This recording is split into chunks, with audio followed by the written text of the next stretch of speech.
Hello বন্ধুরা, কেমন আছো তোমরা সবাই? তো তোমাদেরকে আমি বলেছিলাম যে আমরা সামনে ঘুরতে যাব। তো আমাদের ঘোরার দিনটা ফাইনালি চলেই এলো। আর এখানে ঘুরতে যাওয়ার দিন আমাদের রান্নার প্রস্তুতি চলছে।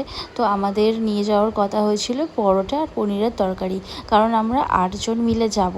তো এখানে আমার দিদুন পরোটা বানিয়ে দিয়েছে আর ওদিকে আমি পনিরের তরকারিটা বানাবো। তো 8 জনের মধ্যে কেউ না কেউ কিছু না কিছু নিয়ে আসবে। তো কেউ কেউ এনেছিল চিকেন, কেউ কেউ এনেছিল আলুর দম, লুচি। তো আমরা পরোটা আর পনিরের তরকারি নিয়ে গেছিলাম। তো এই রান্না টান্না করে রেডি হয়ে আমরা বেরিয়ে পড়েছি, গাড়িও বুক করে নিয়েছি। এই যে এখন আমরা যাচ্ছি গাড়ি করে। আর আমরা টোটাল যাচ্ছি 8 জন।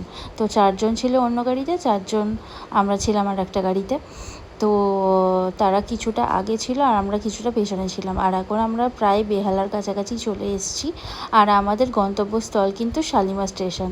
তো আমরা এখন শালিমার স্টেশনের দিকেই যাচ্ছি। আর আমার তো ভীষণই মজা হচ্ছিল, এক্সাইটেড খুব ছিলাম যে হ্যাঁ সমুদ্রে যাচ্ছি। তো খুবই মজা লাগছিল। বাট আর একটাও দুঃখ লাগছিল, কারণ আমাদের না প্রথমে প্ল্যান হয়েছিল যে আমরা নর্থ সিকিম যাব। বাট অনেকের কিছু কিছু প্রবলেম ছিল। তো তার জন্য আমরা প্ল্যানটা পোস্টপোন করে পুরী প্ল্যান করলাম। তো এটাই ভেবে আমার লাগছিল যে গরমকালে পুরী যাচ্ছি, গায়ের রং বললে তো আর কিছুই থাকবে না, পুরো কালো হয়ে ফিরবো। তো যাই হোক, মনের মধ্যে কিছু একটা আনন্দও হচ্ছিল যে না সমুদ্রে যাচ্ছি। আর পাহাড়ের থেকে আমার সত্যি কথা বলতে সমুদ্র খুবই ভালো লাগে। বাট গরমকালে গরমের জায়গায় যাওয়ার থেকে আমার মনে হয় শীতের জায়গাটাই যাওয়া বেশি ভালো। তো যাই হোক, এখন আমরা প্রায় কাছাকাছি চলেই এসেছি। বাকিজনরা পৌঁছে গিয়েছিল, আমাদের জন্য অপেক্ষা করছিল। আর এই যে আমরা শালিমার স্টেশনে করে ফেলেছি। আর আমাদের ফ্রেন্ডসরা একটু দূরে অপেক্ষা করছিল। তো যাই হোক, আমাদের ট্রেনও খুব লেট ছিল। তো এই আমরা ট্রেনে উঠে পড়েছি আর আমি আমার ট্রেনে উঠে বিছানাটাকেও করে নিয়েছি।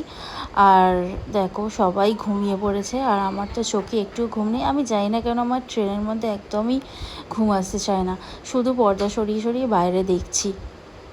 আর ভয়ও লাগছে, কারণ যে স্টেশনে ট্রেনটা দাঁড়াচ্ছে, স্টেশনগুলো এতটাই ফাঁকা ছিল, আমি খালি ভাবছি ভূতে এসে যদি জানলা দিয়ে উঁকি মারে। তারপর ভাবলাম ভূত আবার কি উঁকি মারবে, আমি তো নিজেই ভূত। তো যাই হোক, দেখো স্টেশনটা পুরো ফাঁকা। তো এইভাবে সারা রাস্তা আমি জেগে জেগেই গেলাম। এই যে ভোর হয়ে গেছে আর কি দারুণ লাগছে দেখো বাইরের দৃশ্যটা। আমি পর্দা তুলে বারবার খালি দেখছি যে কখন সকাল হবে, কারণ আমার চোখে তো এক ফোঁটা ঘুম নেই। তো যাই হোক, তারপরে সবাই ঘুমোচ্ছে আর আমি ঘুম থেকে উঠে পড়েছি, সকাল হয়ে গেছে।